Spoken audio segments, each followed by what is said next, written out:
Inside story beyond the manifest. Inside സ്റ്റോറിയിലേക്ക് സ്വാഗതം. മലയാളി പ്രബുദ്ധനും സാക്ഷരതനുമെന്നാണ് വെപ്പ്, കേരളം സമ്പൽ സമൃദ്ധമെന്ന്. എന്നാൽ ഉൽപാദന മേഖലയിലെ മുരടിപ്പ് മലയാളിയെ എന്നും പ്രവാസിയാക്കി.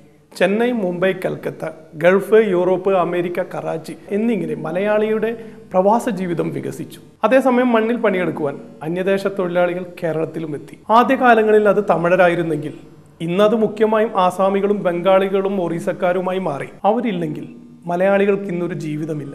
എന്നാൽ പ്രബുദ്ധരായ മലയാളികൾ ഇവരോട് പെരുമാറുന്നത് എങ്ങനെയാണ്? അതാണ് ഇന്നത്തെ സ്റ്റോറിയിലെ ഇൻസൈഡ് സ്റ്റോറി. ഇവർ കിലോമീറ്ററുകൾ താണ്ടി മലയാള മണ്ണിലെത്തിയവർ. കാതങ്ങൾക്കകലെ ഒറീസയിൽ നിന്ന്, ബംഗാളിൽ നിന്ന് അരച്ചാൺ വയറു നിറയ്ക്കാൻ, കുടുംബം പോറ്റാൻ. കേരളത്തിലെ ഏതു നഗരത്തിലും ഗ്രാമത്തിലും ഇവരെ കാണാം. ഇവരില്ലാതെ കേരളത്തിന് ഒരു ദിവസം പോലും തള്ളി നീക്കാനാവാത്ത അവസ്ഥയാണിന്ന്. കേരളത്തിൽ സർക്കാർ ഉദ്യോഗസ്ഥന്മാർ പണിമുടക്കിയാൽ കേരളത്തിനൊന്നും സംഭവിക്കാൻ പോകുന്നില്ല. ഇപ്പോൾ സ്കൂൾ മാഷന്മാർ പണിമുടക്കിയപ്പോൾ റിസൾട്ട് ശതമാനം വർദ്ധിച്ച ഒരു അനുഭവം നമ്മുടെ അടുത്തുണ്ട്. ആസ്പത്രികൾ അടച്ച് ഡോക്ടർമാർ പണിമുടക്കിയാൽ മിക്കവാറും രോഗികൾ കൂടുതൽ രക്ഷപ്പെടുകയാണ് ചെയ്യുക. പക്ഷേ ഈ മറുനാട്ടിൽ നിന്ന് വരുന്ന തൊഴിലാളികൾ പണിമുടക്കിയാൽ എന്തായിരിക്കും അവസ്ഥ? 2 ദിവസം 3 ദിവസം അവർ പണിമുടക്കിയാൽ കേരളം സ്തംഭിക്കും. ഏത് സെക്ടറിലായാലും, ഇപ്പോൾ ഹോട്ടൽ രംഗത്തായാലും അല്ലെങ്കിൽ കൺസ്ട്രക്ഷൻ ഫീൽഡിലായാലും ഇങ്ങനെയുള്ള കമ്പനികളിലായാലും എനിക്ക് തോന്നുന്നു ഒരു 50% അന്യദേശത്തു നിന്നുള്ള തൊഴിലാളികളാണ് ഇപ്പോൾ വർക്ക് ചെയ്യുന്നത്. ശരിക്കും കേരളം ചലിക്കുന്നത് ഇവരിലൂടെയാണെന്ന് വേണമെങ്കിൽ പറയാം. നമുക്ക് തൊഴിലിനെ കുറിച്ചിട്ടുള്ള നമ്മുടെ ആ ഒരു ചിന്തയുണ്ടല്ലോ, അത് ഒരുപാട് മാറ്റം വന്നിട്ടുണ്ട്. നമുക്ക് വൈറ്റ് കോളർ ജോബ് അല്ലെങ്കിൽ ഗൾഫിൽ പോകണം, UK, USA അങ്ങനെ പോകാനുള്ള മൈൻഡാണ് ഇന്ന് മലയാളിക്കുള്ളത്. ഇത് കേരളത്തിലെ ഏതു പട്ടണത്തിലെയും പ്രഭാത കാഴ്ച. നമ്മുടെ പട്ടണങ്ങളെല്ലാം വളരുന്നു, ഗ്രാമങ്ങൾ നഗരങ്ങളായി മാറുന്നു. അതിനു പിന്നിലെ അധ്വാന ശക്തി മറ്റാരുമല്ല, ഈ പാവങ്ങൾ തന്നെ.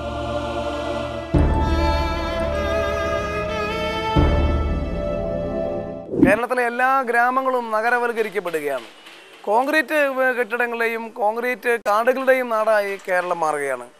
അത് വീടുകളുടെ നിർമ്മാണത്തിൻ്റെ കാര്യത്തിലായാലും ശരി, കെട്ടിടങ്ങളുടെ നിർമ്മാണമായാലും ശരി, റോഡ് നിർമ്മാണമായാലും ശരി, ഒരുപക്ഷെ ഇന്ത്യയിൽ ഇത്രമാത്രം ഫാസ്റ്റായി വികസിച്ചുകൊണ്ടിരിക്കുന്ന ഒരു സംസ്ഥാനം വേറെയില്ല. പക്ഷേ നമുക്ക് തൊഴിലെടുക്കുന്നതിന് വേണ്ടി, ഇത്തരത്തിലുള്ള അടിസ്ഥാന തൊഴിലെടുക്കുന്നതിന് വേണ്ടിയുള്ള തൊഴിലാളികളെ കേരളത്തിൽ ലഭിക്കുന്നില്ല. അതുകൊണ്ട് ബംഗാളും ബീഹാറും ഉൾപ്പെടെയുള്ള അയൽ സംസ്ഥാനങ്ങളിൽ നിന്നാണ് ഇന്ന് നല്ലൊരു ശതമാനം പേരെയും തൊഴിലിന് വേണ്ടി കേരളത്തിലേക്ക് കൊണ്ടുവരുന്നത്.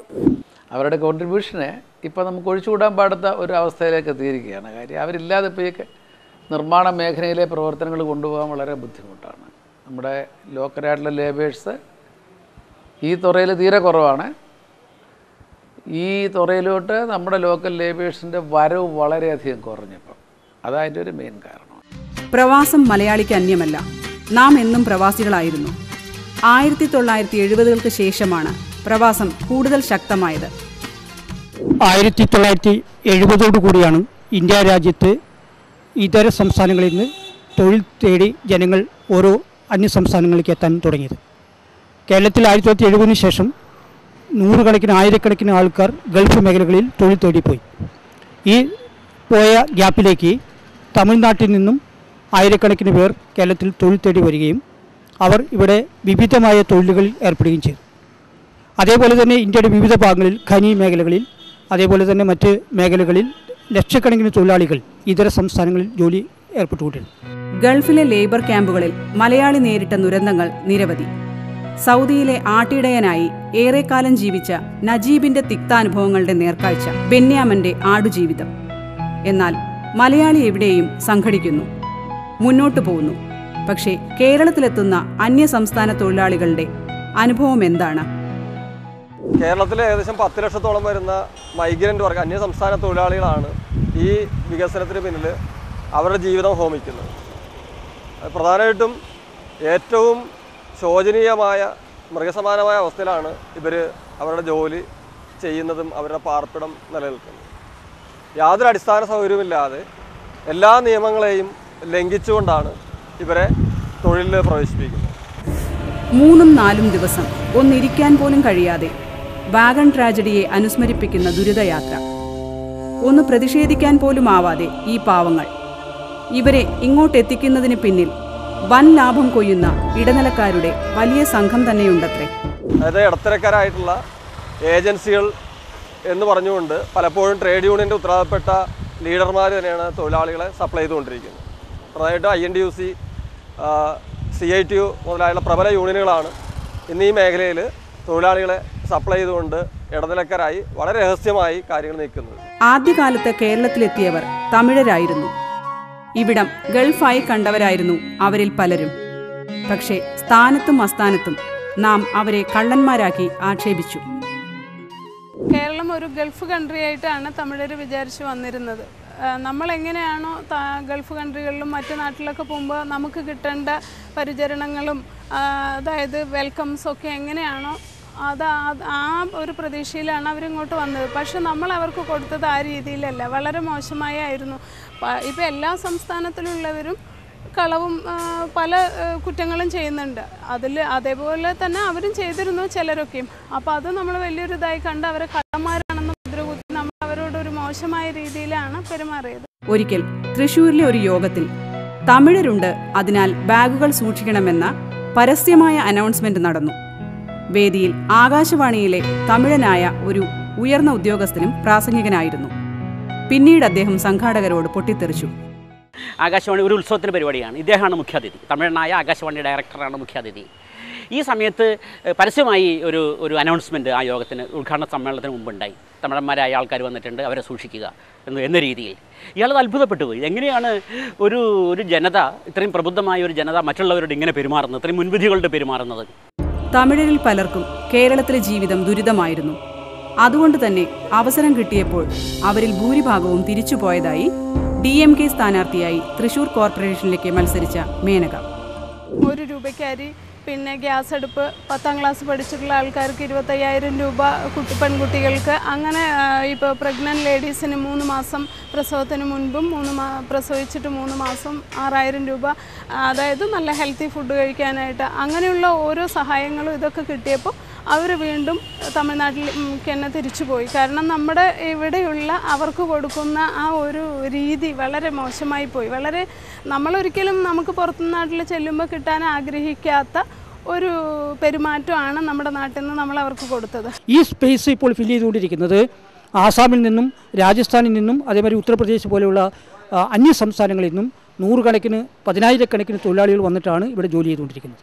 നമ്മുടെ അടുക്കളയിൽ പോലും ഇന്ന് ജോലി ചെയ്യണമെങ്കിൽ ഇത്തരം വിദേശ അല്ലെങ്കിൽ അന്യ സംസ്ഥാനങ്ങളിൽ നിന്നുള്ളവർ വരേണ്ട ഒരു സാഹചര്യമാണ് നിലനിൽക്കുന്നത്. ഇപ്പോൾ അവസരം കിട്ടിയാൽ നാം ഇവരെയും കള്ളന്മാരാക്കുന്നു. യഥാർത്ഥ കുറ്റവാളികളെ കിട്ടിയില്ലെങ്കിൽ ഇവരെ കുറ്റവാളികളാക്കുന്നു. പല കേസുകൾക്കും തുമ്പുണ്ടാക്കാൻ പറ്റാതാവുമ്പോൾ നമ്മുടെ പോലീസ് ഉദ്യോഗസ്ഥർ ഇവരെ അറസ്റ്റ് ചെയ്ത് വെറുതെ ജയിലിലിട്ടാണ് കേസുകളുണ്ട്. ഞങ്ങൾ അങ്ങനത്തെ ഒരു കേസ് അന്വേഷിക്കാൻ ആലുവ സബ് ജയിലിൽ ചെന്നു, സൂപ്രണ്ടിൻ്റായിട്ട് സംസാരിച്ചു. ഞങ്ങൾ അങ്ങോട്ട് അടുപ്പിക്കണമൊന്നും ഉണ്ടായില്ല, അവിടെ വേറൊരു സംഘടന വഴിയാണ് ഞങ്ങൾ ചെന്നേ. പക്ഷെ കൃത്യമായിട്ട് എവിഡൻസ് ഉള്ള കേസുകൾ കൊല്ലത്ത് നടന്നിട്ടുണ്ട്. കൊല്ലപ്പെട്ട വ്യക്തിയുടെ പേരൻസ് പറയുന്നുണ്ട് ഇയാളല്ല കൊന്നേന്ന്, എന്നിട്ട് പോലും ഒരു ബംഗാളിനെ പിടിച്ചുകൊണ്ടുപോയിട്ട് ഇപ്പോഴും ജയിലിൽ കിടക്കുന്ന ഒരു കേസുണ്ട്. पुलिस वाले कर्मचारी का या पहले दिक्कत थी, 2 बरस पहले थी दिक्कत, वो पता नहीं कैसे दिक्कत कर दिया था लोग, मगर अभी ठीक है, अभी कोई टेंशन नहीं है. അന്യ സംസ്ഥാന തൊഴിലാളികളുടെ കണക്ക് പോലും അധികൃതരുടെ കൈവശമില്ലെന്ന് അവർക്കിടയിൽ സന്നദ്ധ പ്രവർത്തനം നടത്തുന്ന സിസ്റ്റർ റോസ്ലിൻ. കൃത്യമായിട്ടൊന്നും ഉള്ളതായിട്ട് അറിവില്ല. കാരണം പോലീസ് ഡിപ്പാർട്ട്മെന്റിലും ഈ കമ്പനി ഓണേഴ്സ് എന്തൊക്കെയോ പേടിച്ചിട്ടോ ഭയന്നിട്ടോ അവർ കൃത്യമായ കണക്ക് വർക്കേഴ്സിന് കൊടുത്തിട്ടില്ല. കൊടുക്കണം എന്നുള്ളതാണ് migrant act Inter state migrant act പ്രകാരമുള്ള നിയമം. പക്ഷെ പല ഓണേഴ്സും അത് ചെയ്യുന്നില്ല. ചെയ്യാത്തത് കൊണ്ടാണ് കൃത്യമായ കണക്കില്ലാത്തത്. ഒരു തരത്തിലുള്ള തൊഴിൽ നിയമങ്ങളുടെയും സുരക്ഷ ഈ പാവങ്ങൾക്ക് ലഭിക്കുന്നില്ല. 1977 പാർലമെന്റ് പാസാക്കിയ നിയമം പോലും പാലിക്കപ്പെടുന്നില്ലെന്ന് PUCL സംസ്ഥാന സെക്രട്ടറി അഡ്വക്കേറ്റ് PA പൗരൻ. ഇവർക്ക് വ്യക്തമായ രജിസ്ട്രേഷനോ അല്ലെങ്കിൽ അവരുടെ ക്ഷേമപ്രവർത്തനങ്ങളെ സംബന്ധിച്ച് കൃത്യമായ കാഴ്ചപ്പാടുകളോ അത് സംസ്ഥാന സർക്കാരുകൾക്കുണ്ടായിരുന്നില്ല. ഇത് പരിഹരിക്കാൻ വേണ്ടിയിട്ടാണ് 1977 migrant workers labour and regulation act എന്ന പേരിൽ പാർലമെൻറ്റ് ഒരു നിയമം പാസ്സാക്കിയത്. ഈ നിയമമനുസരിച്ച് അതാത് സംസ്ഥാന സർക്കാരുകൾ ഇതര സംസ്ഥാനങ്ങളിൽ നിന്ന് വരുന്ന തൊഴിലാളികളുടെ രജിസ്റ്റർ മെയിൻറ്റെയിൻ ചെയ്യണമെന്നും അവർക്ക് കിട്ടുന്ന കൂലി, ശമ്പളം, മറ്റു കാര്യങ്ങൾ ഇതിനെപ്പറ്റിയെല്ലാം വളരെ കൃത്യമായി തന്നെ രജിസ്റ്ററുകൾ സൂക്ഷിച്ച് അവരുടെ ക്ഷേമ ഐശ്വര്യ പ്രവർത്തനങ്ങൾക്ക് മേൽനോട്ടം വഹിക്കണമെന്നും അനുശാസിക്കുന്നുണ്ട്. 60 രൂപ മുതൽ 150-170 രൂപ വരെയൊക്കെയാണ് പല തൊഴിലാളികൾക്കും ഇന്ന് കൊടുത്തുകൊണ്ടിരിക്കുന്നത്. ഇവർക്ക് യൂണിയനോ അതുപോലുള്ള തൊഴിലവകാശങ്ങളോ യാതൊരു കാരണവശാലും ലഭിക്കാത്ത തരത്തിലുള്ള സൗകര്യങ്ങൾ ഈ ട്രേഡ് യൂണിയനാണ് ഈ കോൺട്രാക്ടർമാർക്കും അതുപോലെ പണിയെടുപ്പിക്കുന്ന കൺസ്ട്രക്ഷൻ കമ്പനികൾക്കും ചെയ്തു കൊടുക്കുന്നത്. എന്നാൽ ഈ ആരോപണങ്ങളിൽ കാര്യമായ കാമ്പില്ലെന്ന പക്ഷമാണ് ബിൽഡേഴ്സിൻ്റേത്. ഈ നിർമ്മാണ പ്രവർത്തന രംഗത്ത് പ്രവർത്തിക്കുന്ന മിക്കവാറും കൺട്രാക്ടേഴ്സും ഈ വർക്ക്മെൻ കോമ്പൻസേഷൻ പോളിസിയൊക്കെ എടുത്ത് മാത്രമേ ചെയ്യത്തുള്ളൂ. ഇൻഷുറൻസ് കവറേജ് ഉണ്ട്, അതിൽ കൂടെ കിട്ടുന്ന എല്ലാ ആനുകൂല്യങ്ങളും അവർക്ക് കിട്ടും. കൂടാതെ എന്തെങ്കിലും ഒരു അപകടം വന്നാൽ അവർക്ക് അപ്പം വൈദ്യ സഹായം നൽകാനായിട്ട് ആരും മടിക്കത്തില്ല. ഹ്യൂമൻ ലൈഫിന് നമ്മുടെ ഇവിടുത്തെ ആൾക്കാർ കൺസ്ട്രക്ഷൻ രംഗത്ത് പ്രവർത്തിക്കുന്ന എല്ലാവരും വലിയ വില കൽപ്പിക്കുന്നു. സാധാരണഗതിയിൽ സൈറ്റിൽ ഒരുപാട് അപകടങ്ങൾ ഉണ്ടാകാറുണ്ട്. എല്ലാ ദിവസവും നെടുമ്പാശ്ശേരിയിൽ നിന്ന് പശ്ചിമ ബംഗാളിലേക്കും അതുപോലെ ഒറീസയിലേക്കും തൊഴിലാളികളുടെ ഡെഡ് ബോഡി പാർസൽ സർവീസുകാർ നിരന്തരം അയച്ചുകൊണ്ടിരിക്കും. എല്ലാ ദിവസവും ഉണ്ടാകും. അതുപോലെ നിരന്തരമായ അപകടം ഉണ്ടായിട്ട് ഗുരുതരമായുള്ള അവസ്ഥയിൽ ഹോസ്പിറ്റലിൽ കിടക്കുന്ന നിരവധി തൊഴിലാളികളുണ്ട്. അവരെ താൽക്കാലികമായി പ്രശ്നങ്ങൾ പരിഹരിക്കാൻ വേണ്ടി അവർ ചില കാര്യങ്ങൾ ചെയ്തു കൊടുക്കും. ഒരു അപകടം പറ്റി എത്രയോ പേർ അപകടം പറ്റി കെട്ടിടങ്ങളുടെ മുകളിൽ നിന്ന് വീണ് മരിക്കുന്നു, അല്ലെങ്കിൽ പരിക്ക് പറ്റി ജീവിതം മുഴുവൻ വഴി ആധാരമാകുന്നു. അവർക്ക് വേണ്ടിയുള്ള അത്തരത്തിലുള്ള സെക്യൂർഡായ സംവിധാനങ്ങൾ ഒരിടത്തും ഉണ്ടാകുന്നില്ല. അവർക്ക് പ്രോപ്പറായ പ്രാഥമിക ചികിത്സ നൽകുന്നതിന് വേണ്ടിയുള്ള ഫസ്റ്റ് എയ്ഡ് സംവിധാനം പോലും ഒരു വലിയ വലിയ കെട്ടിടങ്ങൾ നിർമ്മിക്കുന്ന സ്ഥലത്ത് പോലും ഉണ്ടാകുന്നില്ല. പിന്നെ 10, 15, 20 നിലകളുള്ള കെട്ടിടങ്ങളുടെ മുകളിൽ കയറി നിർമ്മാണം നടത്തുന്ന ആ തൊഴിലാളികൾ വളരെ കഷ്ടപ്പെട്ടുകൊണ്ടാണ് അവരുടെ ഓരോ ദിവസവും തള്ളി നിൽക്കുന്നത്. ഇത് ചാവക്കാട് ജോലിസ്ഥലത്ത് അപകടം നേരിട്ട യുവാക്കൾ. प्लास्टर काम किया और कट्टा दौड़ाया और गिर गया. अच्छा, तो पैर में क्या कितना ज़्यादा हुआ था पैर में? मालूम नहीं. आपका जो पैर वो थोड़ा गिर गया. अच्छा, थोड़ा हंसते नहीं. अच्छा, कितना महीना हो गया आप काम कर रहे थे? घर पे को 2 महीना 3 महीना हो गया. क्या काम कर रहा था? बिल्डिंग का काम. अच्छा. और कैसे गिरा हुआ था? मालूम नहीं. നിരന്തരമായ ആവശ്യങ്ങളുടെ ഫലമായി ഇവർക്ക് ക്ഷേമനിധി നടപ്പാക്കാൻ തീരുമാനമായിട്ടുണ്ട്. എന്നാൽ അത് നടപ്പാക്കപ്പെടാൻ എളുപ്പമല്ലത്രേ. ആദ്യമായിട്ടത് ആക്ടിവേറ്റ് ചെയ്തിരിക്കുന്ന കേരള ഗവൺമെൻറ്റാണ്. അപ്പോൾ ഞങ്ങളോട് ലേബർ ഡിപ്പാർട്ട്മെൻറ്റായിട്ട് ഞങ്ങൾ ബന്ധപ്പെടുന്നുണ്ട്. അവർ ഞങ്ങളെ അറിയിച്ചു. ഹിന്ദി ഭാഷ കൈകാര്യം ചെയ്യാൻ ബുദ്ധിമുട്ടുള്ളതുകൊണ്ട് ഞങ്ങളോട് സഹായം ചോദിച്ചപ്പോൾ നമ്മൾ അറിയുന്നവർക്കെല്ലാം ഫോംസ് കൊടുത്ത് ഓഫീസിൽ നിന്ന് വാങ്ങിച്ച് ഇന്നലെ അതിൻ്റെ ഫോം സബ്മിറ്റ് ചെയ്ത് രജിസ്ട്രേഷൻ കുറേ പേരുടെ നടന്നു. ഇത് കൊച്ചിയിലെ പ്രസിദ്ധമായ ഗോശ്രീ പാലം. പാലത്തോട് ചേർന്നുയരുന്ന അമ്പരചുംബിയായ കെട്ടിടം.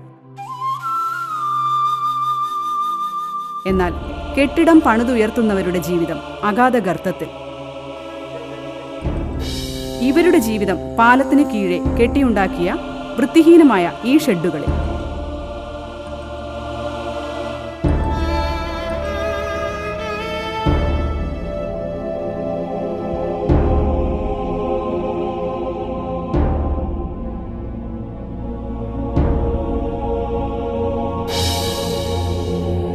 ഇപ്പോൾ ഞാനിവിടെ നിൽക്കുന്നത് ഗോശ്രീ പാലത്തിൻ്റെ 1-ാം പാലത്തിൻ്റെ മുകളിലാണ്.